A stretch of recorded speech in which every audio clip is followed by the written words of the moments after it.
Este día 16 de marzo, los expertos de la Organización Mundial de la Salud nos dijeron que las recomendaciones que se están dando a los países son parejas, que son igual para todos, para con ello reducir la transmisión o el riesgo de transmisión, pidiendo además solidaridad mientras llegan las pruebas de diagnóstico. Y en esa solidaridad también piden el aislamiento. Entonces, cuando estas autoridades dicen o dan este mensaje, ¿qué pensar de estas otras declaraciones?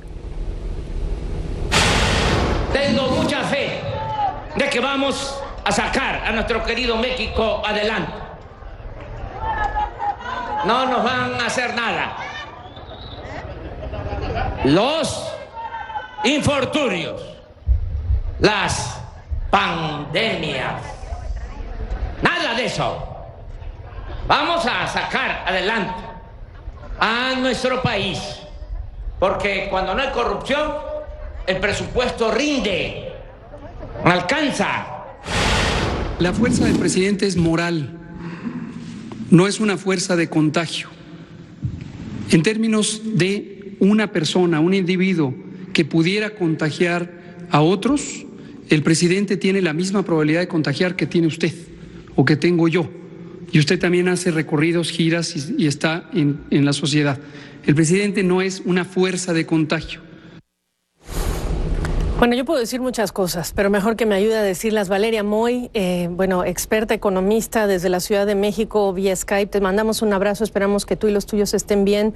Valeria, dice el presidente, tengo mucha fe, cuando no hay corrupción, la fuerza del presidente es moral, viniendo las palabras del subsecretario de Salud en contraste con lo que dijeron hoy las autoridades de la OMS. ¿Qué me dices? Ay, Gaby, a mí sinceramente me parece lamentable lo que estamos viendo. El subsecretario de Salud hasta este momento había tenido, es el que tiene, y esto me parece importante recalcarlo, es sobre el cual está cayendo toda la responsabilidad sobre este tema del coronavirus. Él se ha encargado de armar la estrategia, él está todos los días, tanto en las mañanas con el presidente como en las tardes anunciando los avances de la enfermedad y los avances en las medidas. Y él ha dicho en repetidas ocasiones, el subsecretario, que hay que guardar cierta distancia social. No ha dicho de aislarse, pero sí ha dicho que hay que cuidar, ya sabes, los besos, los abrazos. Y de repente llega hoy esa declaración, porque a pesar de estar haciendo el llamado a la gente de guardar distancia social, de aislarse un poco, pues él ve que su jefe, es decir, el presidente de México, hace giras básicamente todos los días y va dando a todo mundo abrazos y besos, y en lugar de responder algo mucho más serio, basado en la ciencia, que hombre, al final del día es su trabajo, pues da esta declaración sobre la fuerza moral y la fuerza del contagio, que sinceramente me parece lamentable y muy detrimental para su función de subsecretario de Salud en esta labor de contener o limitar el contagio lo más posible. Sin ser alarmistas, ¿por qué el hombre de ciencia cae ante el hombre político en el caso de México? Y vamos a hablar, por supuesto, que también de la economía, porque el presidente López Obrador dice que tiene mucha fe también en que se implemente el TEMEC en junio próximo, que eso va a ser muy importante. Pero ¿el TEMEC es vacuna para qué en esta era del coronavirus? El TEMEC no es vacuna para nada en este momento. Yo creo que el coronavirus ha sido el cisne negro que agarró desprevenidos a todas las economías.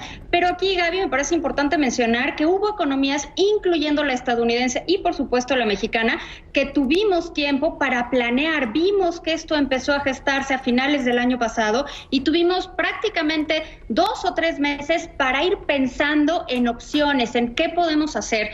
Lo que estamos viendo en ciertos gobiernos, y yo en particular voy a hablar del gobierno mexicano, es que esa prevención no llegó, no se están haciendo las pruebas suficientes y las respuestas que estamos viendo día a día, por lo menos en términos de política económica, son inexistentes. La Reserva Federal ya bajó sus tasas de interés en 2 ocasiones, ambas fueron medidas de emergencia. Lo que sucedió ayer fue un movimiento brutal por parte de la Reserva Federal y México todavía no responde. Ya dijo el gobernador del Banco de México que van a tomar medidas, sin embargo todavía no las toman, y hoy el presidente en la mañana aseguró que no es necesario aplicar ninguna medida fiscal, ninguna política fiscal contracíclica, porque todo está bien. Yo sinceramente sigo esperando que todo esté bien, ojalá, pero yo lo que veo es que la economía está paralizada, y está paralizada, Gaby, desde el año pasado. O sea, no es que estemos viendo únicamente el efecto del coronavirus, estamos viendo efectos de inversión y de rezago en la economía mexicana que lo único que van a hacer es agravarse. Ya tenemos pronósticos de crecimiento que vislumbran una disminución en la producción de -2 o incluso -2.3%, recortes que se dieron justo al finalizar la semana pasada. Sabiendo que el resto de la región, tienes Perú, tienes Argentina cerrando fronteras, tomando medidas para restringir la circulación y aplanar esa famosa curva para no colapsar al sistema de salud, con una economía que tiene mucha informalidad, ¿qué receta da Valeria Moy, profesora del ITAM de Economía, a las autoridades que tienen que incluir ya? Yo creo que es mucho más eficiente tomar medidas más drásticas, pero que sean más breves, que sean más cortas.